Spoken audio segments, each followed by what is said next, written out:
Assalamualaikum warahmatullahi wabarakatuh. Pertama-tama marilah kita panjatkan puja dan puji syukur kehadirat Allah Subhanahu wa taala yang telah memberikan rahmat dan inayahnya kepada kita semua, sehingga pada siang ini kita masih diberi kesehatan untuk melakukan kegiatan kuliah online.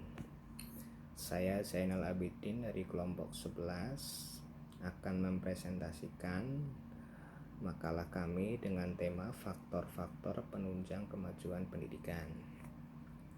Faktor-faktor penunjang kemajuan pendidikan salah satunya adalah sekolah. Sekolah berfungsi sosial, fungsi transmisi dan transformasi kebudayaan. Di samping itu, sekolah sebagai alat integrasi dan pelopor perubahan, dan sekolah juga sebagai lembaga seleksi. Yang kedua yaitu kepala sekolah.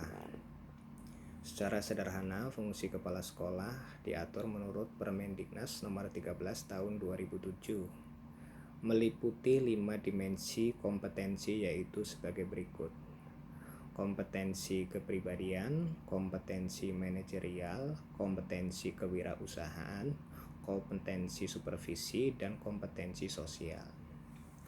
Yang ketiga, guru dan tenaga pendidik. Guru berfungsi sebagai agen pembelajaran pada jenjang pendidikan dasar dan menengah, serta pendidikan anak usia dini meliputi kompetensi pedagogik, kompetensi profesional, kompetensi kepribadian, dan kompetensi sosial.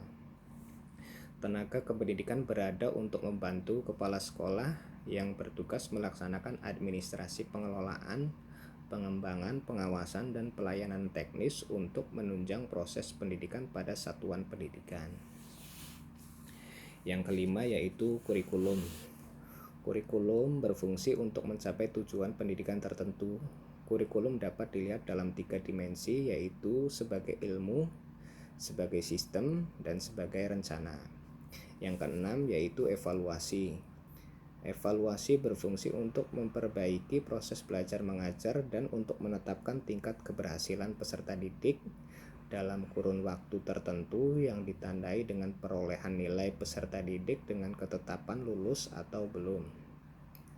Yang ketujuh yaitu sarana dan prasarana.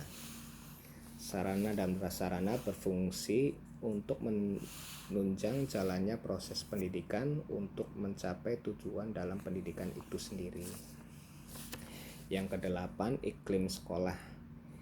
Iklim sekolah sangat berpengaruh karena lingkungan yang sehat di suatu sekolah memberikan kontribusi yang signifikan terhadap proses kegiatan belajar mengajar yang efektif. Ia memberikan argumen bahwa pembentukan lingkungan kerja sekolah yang kondusif menjadikan seluruh anggota sekolah melakukan tugas dan peran mereka secara optimal. Yang kesembilan yaitu iklim kelas. Iklim dengan kondisi, pengaruh dan rangsangan dari luar yang meliputi pengaruh fisik, sosial, dan intelektual yang mempengaruhi peserta didik. Hadianto menyatakan bahwa iklim merupakan kualitas lingkungan kelas yang terus-menerus dialami oleh guru yang mempengaruhi tingkah laku siswa dalam menciptakan proses pembelajaran yang kondusif. Yang ke-10 yaitu manajemen waktu.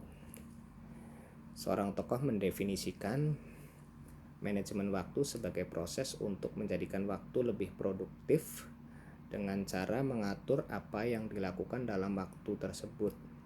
Hal serupa juga dikemukakan oleh seorang tokoh mengatakan bahwa manajemen waktu adalah cara bagaimana membuat waktu menjadi terkendali sehingga menjamin terciptanya sebuah manfaat dan efisiensi juga produktivitas.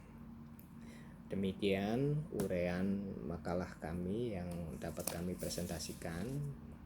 Apabila ada yang kurang paham dan kurang jelas, bisa ditanyakan, nanti kita diskusikan bersama. Kurang lebihnya saya mohon maaf apabila ada kurangan.